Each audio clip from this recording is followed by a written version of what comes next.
ඔයා අරක්කු බීලා නම් වාහන එලවන්නේ ඔයාගේ වීසා ගැන අමතක කරලාම දාන්න.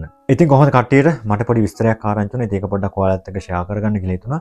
ඉතින් මේ ළඟදි වෙච්ච සිද්ධියක් අපේ කොල්ලෙක්ට මේ හොඳ දෙයක් නෙමෙයි නරක දෙයක්.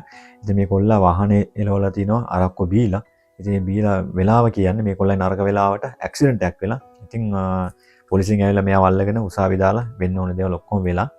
ඉතින් කොහොම හරි මෙයාට මේ වීසා ළඟදී වීසා ඉවර වෙනවා. ඉතින් වීසා දාන්න ගිහලා වීසා රිජෙක්ට් කරලා තියෙනවා මේ ඇක්සිඩන්ට් කතන්දරේ හින්දා. මොකද අරක්කු බීලා වාහනේ එලවලා ඇක්සිඩන්ට් එක වෙලා තියෙන්නේ. ඉතින් ඒ නිසා මෙයාට සමාවක් හම්බ වෙලා නැහැ. මෙයාට දැන් ලංකාවට යන්න වෙලා තියෙන්නේ.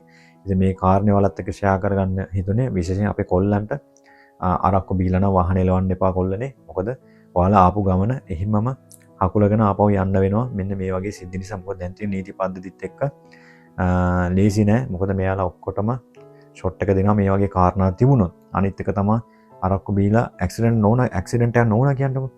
අරක්කු බීලා අහුනොත් එහෙම ඔයගොල්ලන්ගේ ලයිසන් එක తాවකාලිකව නවත්තනවා.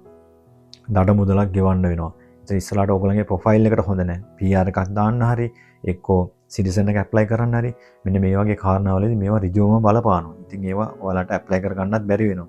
ඉතින් ඒ නිසා තමන් ආපු එම් එක අරමුණ තියාගෙන ඒක ફોකස් කරගෙන වැඩ කරන්න. මෙන්න මේ වගේ දේවල් වලින් පරිස්සම් වෙලා. එහෙනම් හැමෝටම ජය වේවා.